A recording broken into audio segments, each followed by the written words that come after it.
recording it. Oh, okay, told me that it's recording. All right. Have you had a chance to review the questions? Yes, briefly before we Okay. started. Okay, me too. Do Well, you can start, I can start, whatever works for you. you want to do where we both do the first question and then the next person does it? Like we can Yeah, just go through the list? yeah, absolutely. Okay. Okay, so I guess a time that I have seen a former teacher do classroom management in a poor way. Well, I'm a para educator, so I work in a classroom a lot in an elementary school. So I've been in a lot of different classrooms. I would probably say the fifth grade teachers that I have worked with have some poor classroom management that I've noticed. Just a room not being very clean, and when and everything's just all over the place. Papers are not organized, the students aren't quite paying attention, and when the teacher's trying to get their attention, it's very hard. Um, and when I've noticed when the teacher gets very frustrated, she gets very short with them. And she has also walked out of the room before. And Is like that what is that what like a special ed classroom or a general ed this classroom? was a general ed classroom. Okay. Yeah, so which kind of surprised me because I go in with special ed students, so I'm in there with them. But yeah, when she got very frustrated and just like walked out of the room, I was like gone for like 5 or 10 minutes. And I was like, okay, so I guess I will kind of continue the lesson then. So it was very awkward for me. And there's just been other times where she'll just like leave and like I don't know where she goes. And they're asking me, hey, where did the teacher go? And I'm like, I don't really know. I'm like, just give me whatever you guys are supposed to be doing and I'll help you out as That best makes me as I that makes can. me so that makes me so nervous as a parent. It makes me a little Yeah, nervous. so I don't know. It's just I mean, it's really only the one teacher that I've noticed do that out of all the because I work with pretty much all the grades because Okay. we switch out so we're not with the same student all day because that would yeah, that'd be way too much. And they would only be attached and comfortable with you too. So that'd be like a Exactly. Yeah. So I mean, I've only noticed it with her, but yeah, so that was probably the one time that I've seen poor classroom management. So I have my son. I would go in and help a lot in the classroom.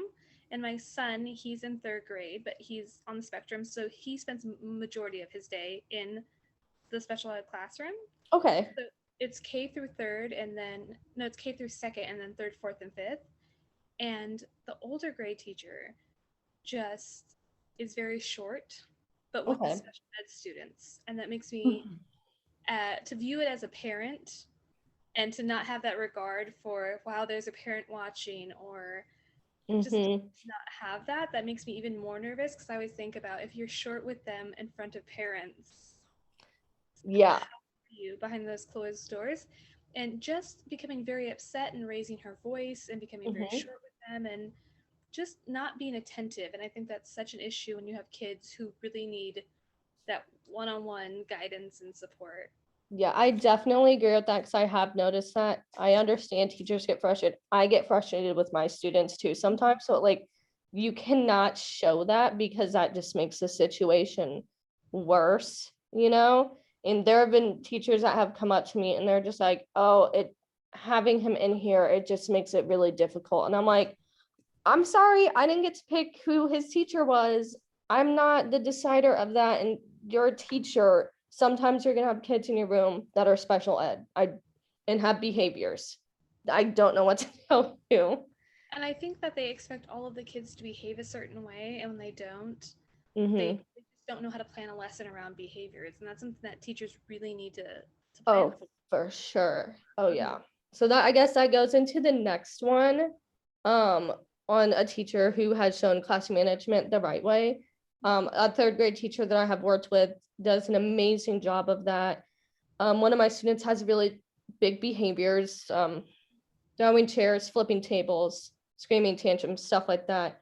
And she just continues to teach like nothing's going on. The rest of the class, the same way too. They're not like, oh, what's going on? They're still listening, and she does a great job of just ignoring it until we can get him transported out of the room as quickly as possible. And, I think she does a great job. She's very kind. She is soft-spoken, and she is always very helpful. And another way is that usually sometimes people feel like, oh, if you're playing a game or you're doing an activity, you have to make sure that that kid wins every time. And we're like, no, make them lose. If they're gonna lose, let them lose so they can learn that. I And think it's such an important thing for someone, yes, especially anyone who's, has a disability. Like, I love for my son to not get what he wants, because I think you have to. I mean, that's a huge priority of them learning life lessons. yeah, because they're not gonna have everything handed to them. And as when they get older and start going into middle school, I just had 2 fifth graders graduate that are going into middle school. I'm like, it's gonna be a very big change, So I think it's important for teachers to be like, it's okay to tell them no, or it's okay to let them lose. Like, you don't always have to be like, oh, like, you won, or like, don't worry about that, like, it's all good. So I think it's good, when teachers are like, they're still stern, but without being mean. Yeah, there's a fine balance, I think, between the two of those. Yeah. So My son's teacher is fabulous. I mean, just there's a boy who will scream at the top of his lungs and throw himself on the floor and kick and bite and punch.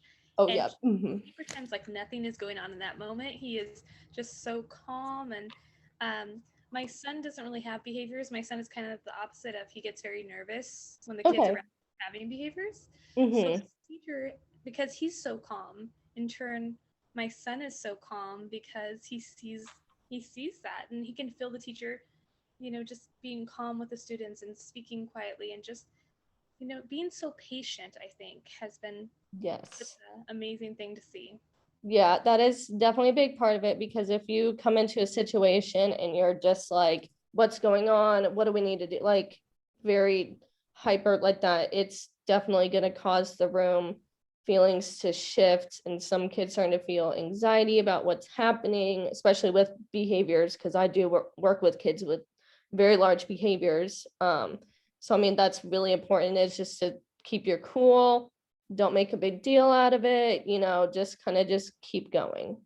So,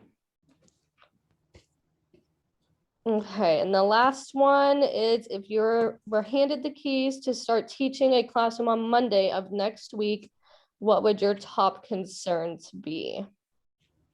And that one is one that I'm still thinking about. So if you want to go first, Yeah, or I'm just a little nervous because I am not a very organized person Mhm. at all, and I think that's something you really need to be a great teacher. You need to be organized, and I am like just organized chaos, and I Yes. want to work on those skills, especially in school, just being more organized. And Mhm. I just want to learn to be extremely patient with the students, because I think that's really a priority. Yeah. And I want every parent to know that they're leaving their child in the best care with me. Yeah. Um, because I know that anxiety that a lot of special ed, like education moms and dads feel, and I don't want them to ever feel any anxiety in my classroom. Yeah. I like that. I definitely feel the same way. I'm very much like how you said, like, I want to be very organized, but like, I'm not like a messy organizer. So like, it can be messy, but I know exactly where it is. But if I clean it, don't know where it is. Can't find it. But yeah, I think just being confident in myself, because there are times when like the teacher does have to leave the room and I'm like the only adult in there, and I'm like, oh, like, I'm kind of in charge now. And that kind of freaks me out, because I'm not certified yet, but if they leave to go to the bathroom or go get a drink or whatever, I'm like, I'm in charge of all of you. And that I feel like scares there's like me. this scary sense of responsibility. It's terrifying. It is. It's very scary. I'm just like, what if something happens in like the 2 minutes that she's gone in the bathroom or something? So I think just gaining more confidence in myself, and also be like really prepared like for lessons, and like creating lesson plans, because I've done some lesson plans for classes, but when I see some of the other teachers work, I'm just like, wow, I can't believe I haven't thought of that, or like, oh, that would be a great thing to do, or like, what kind of other stuff do I need for that? So I think just like getting ready to create lesson plans, getting activities, reading circles kind of freak me out, like any kind of group thing. I don't know, it just kind of freaks me out. So I just, yeah, stuff like that. I'm really like terrified of the thought of like an IEP. Yes. That terrifies me because I know how demanding parents are, and just making Mhm. sure that I'm getting everything done correctly for everybody involved. That Yeah. makes me nervous. Yeah, and I have an IEP, and like I've always had one, so I kind of know the in and outs of it. I've been in the meetings because I myself am on an IEP, so I kind of understand it a little bit, but I only understand mine. I've never, read another child's IEP that I work with. I've never been in their meetings before because it's usually like the lead teacher. So that's something that, is a little concerning, and I'm hoping that I'll get to work on learning more about, because it's like there's a lot of information that goes into that. So And there's just so many legalities too. And when I attend my son's, just knowing everything that I need to ask for and how to ask for it and who to yeah. ask. And just so many people are involved in the IEP meetings that makes me very nervous as someone who's going to have to be a large part of that. That's Mhm. a little scary. Yeah, so I'm hoping to learn more about that and just gain more confidence in myself and being in front of a bunch of little children. I know it sounds like easy, like you're just standing in front of a bunch of little kids. They won't ever know if you mess up, but I don't know, it just freaks me out a little bit.